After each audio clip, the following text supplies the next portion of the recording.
Durante o verão de 1793, a Revolução Francesa estava entrando em seu quarto ano, e a situação na França estava à beira do caos. Em Paris, extremistas políticos assumiram o controle absoluto da Revolução. Eles levaram o rei à guilhotina e estabeleceram um período de temor, conhecido como Reinado do Terror, onde todos aqueles suspeitos de serem inimigos da Revolução passavam por julgamentos rápidos e eram prontamente condenados. Na tentativa de unificar a nova república, os líderes franceses declararam guerra ao poderoso Império Habsburgo. No entanto, o conflito se espalhou rapidamente, e a França se viu confrontando as principais potências europeias, determinadas a pôr fim a essa experiência política perigosa. No entanto, em várias regiões da França, a população inteira revoltou-se, horrorizada com o novo extremismo da Revolução. Em agosto, a República sofreu mais um golpe potencialmente fatal, quando a cidade de Toulon juntou-se à rebelião.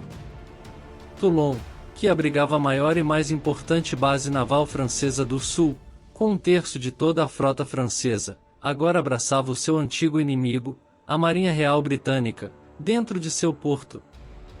Sob o comando do almirante Lord Hood, a bordo do HMS Victory, os aliados conquistaram uma vitória extraordinária. Sem disparar um único tiro, eles neutralizaram o poder naval francês, no Mediterrâneo, e ganharam uma posição crucial na costa francesa. Todas as forças francesas da região foram imediatamente desviadas, para conter essa nova ameaça, e cercar o porto rebelde, totalizando 19.000 tropas. No entanto, a maioria dos oficiais eram aristocratas, que haviam abandonado a revolução em grande número, resultando na falta de liderança profissional adequada. O comandante deles, o general Jean-François Cartiaus, era um leal republicano, mas de profissão, um pintor da corte, sem nenhum treinamento militar. Agravando a situação, um dos poucos oficiais profissionais, o comandante da artilharia, Coronel Dom Martin, havia sido gravemente ferido, durante a abordagem a Toulon. Antoine Salicetti, um deputado corsário da Convenção Nacional em Paris, recomendou um compatriota para substituí-lo, um oficial de artilharia de apenas 24 anos, que estava passando por Toulon. Esse jovem oficial se chamava Napoleão Bonaparte, ou Bonaparte. Embora Bonaparte fosse um soldado profissional, ele não tinha experiência em combate. No entanto, Salicetti ficou impressionado com sua postura, e acima de tudo, com sua política. O general Cartiaus considerou prudente aceitar a recomendação do deputado Salicetti, que dizia: pode-se passar 24 horas, ou se necessário, 36 horas sem comer, mas não se pode passar 3 minutos sem pólvora. Napoleão Bonaparte. O grande porto de Toulon estava bem defendido pelos muros da cidade, e uma dúzia de fortes e redutos. A guarnição era composta por 2.000 soldados e marinheiros britânicos, 6.000 soldados espanhóis, 6.000 napolitanos e 800 sardos. A artilharia se mostrava a chave para superar essas formidáveis defesas. No entanto, quando Bonaparte assumiu o comando da artilharia em 16 de setembro, deparou-se com poucos canhões, equipes mal treinadas, e escassez de munições e pólvora.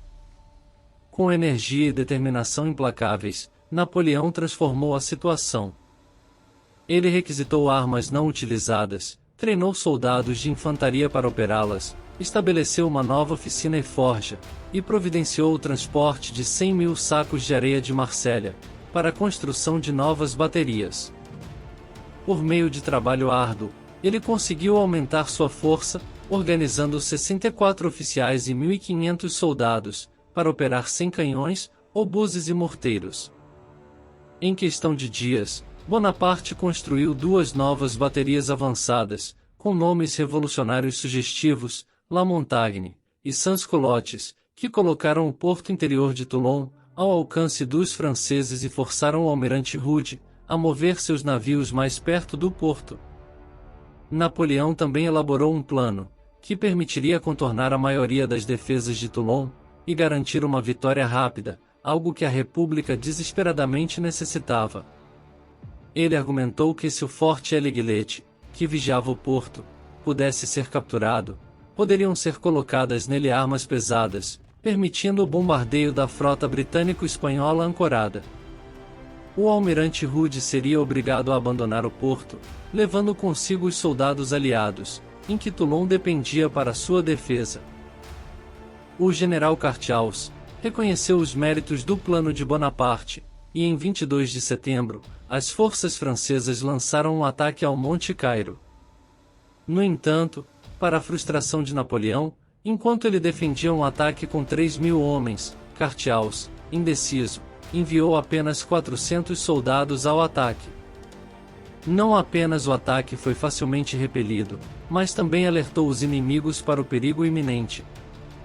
Dentro de 48 horas, eles reforçaram o Monte Cairo, com milhares de tropas adicionais, e construíram um novo forte chamado Forte Mulgrave, equipado com 20 canhões. A posição agora era tão fortificada que os franceses apelidaram de Pequeno Gibraltar. Existe apenas um plano viável, o de Napoleão, declarou o general Dugommier ao ministro da Guerra. Finalmente, em meados de novembro, um experiente soldado profissional chegou para assumir o comando das forças francesas, o general Dugommier. Ele reconheceu imediatamente que o plano de Bonaparte era a única maneira de tomar Toulon, e deu-lhe seu total apoio. Napoleão, promovido a major, começou a trabalhar, supervisionando a construção de mais baterias, em preparação para o ataque decisivo. Uma das baterias avançadas estava tão exposta ao fogo inimigo, que os homens se recusaram a ser enviados para lá. Bonaparte renomeou como a Bateria dos Homens Sem Medo, e de repente não faltaram voluntários para ocupá-la. Foi uma demonstração inicial do gênio de Napoleão, em inspirar seus soldados, uma habilidade que o serviria bem nos anos seguintes. Em 30 de novembro, o comandante das forças terrestres inimigas, o general britânico Charles O'Hara, tentou retomar a iniciativa liderando um ataque às novas baterias francesas, voltadas para o Forte Malbosquet. Inicialmente, o ataque foi bem sucedido, as baterias foram invadidas, e as armas francesas foram destruídas. No entanto, um contra-ataque liderado pelo general Dugommier, e pelo major Bonaparte, com um número muito maior de tropas, expulsou os inimigos. O próprio general O'Hara foi baleado na mão e capturado. 12 anos antes, ele havia se rendido a George Washington, em Yorktown durante a Guerra de Independência Americana. Agora, ele se rendia a Napoleão Bonaparte. Entre aqueles que se destacaram na organização e liderança dos homens na linha de frente, estava o cidadão Bonaparte, comandante de artilharia, disse o general Dugommier ao ministro da Guerra. Na madrugada de 18 de dezembro, em meio a ventos uivantes e chuva, os franceses lançaram um grande ataque ao Forte Mulgrave. As condições úmidas tornavam os mosquetes inúteis, exceto como paus ou para uso de baionetas. Bonaparte liderou a segunda onda pessoalmente. Em meio a intensos combates corpo a corpo, seu cavalo foi morto sob ele, e ele mesmo foi atingido por uma baioneta na coxa, por um sargento britânico.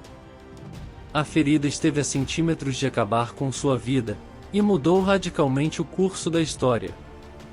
Finalmente, a guarnição inimiga foi dominada, e o Forte Mulgrave foi tomado pelos franceses. Os fortes La Guilhette e Tour de la Balaquière rapidamente caíram nas mãos dos franceses. Na tarde seguinte, os franceses já tinham 10 armas pesadas em La Guilhette, colocando os navios inimigos ao alcance de fogo. O almirante Hood não podia expor seus valiosos navios de linha a essa ameaça, e não teve escolha a não ser ordenar a evacuação imediata da frota e da guarnição de Toulon. Pequenas equipes espanholas e britânicas correram para destruir os navios franceses e as oficinas navais que não puderam levar consigo.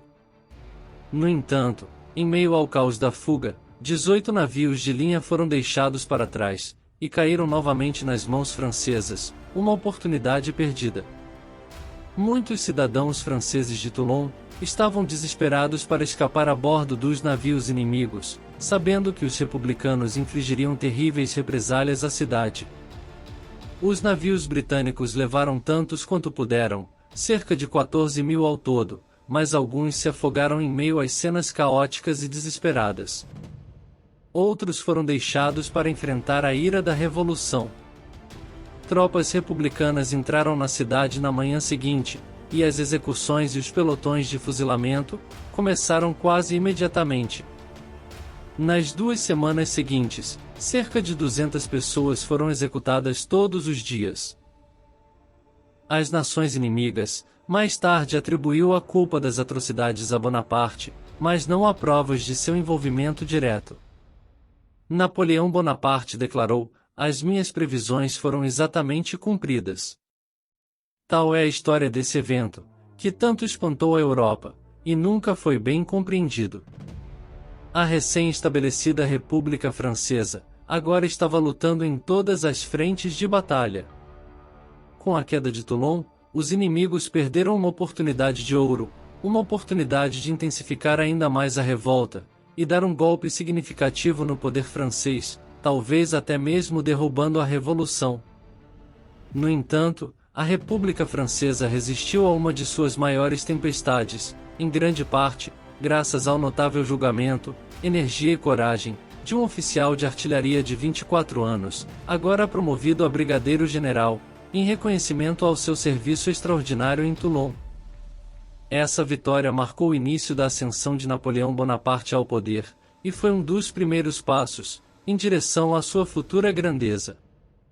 Se você gostou desse vídeo, e deseja continuar acompanhando conteúdos incríveis como esse, não deixe de se inscrever no canal e ativar as notificações.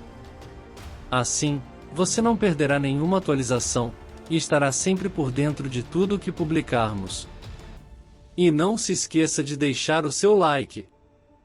Ele é muito importante para nós, pois nos ajuda a alcançar mais pessoas. Até o próximo vídeo.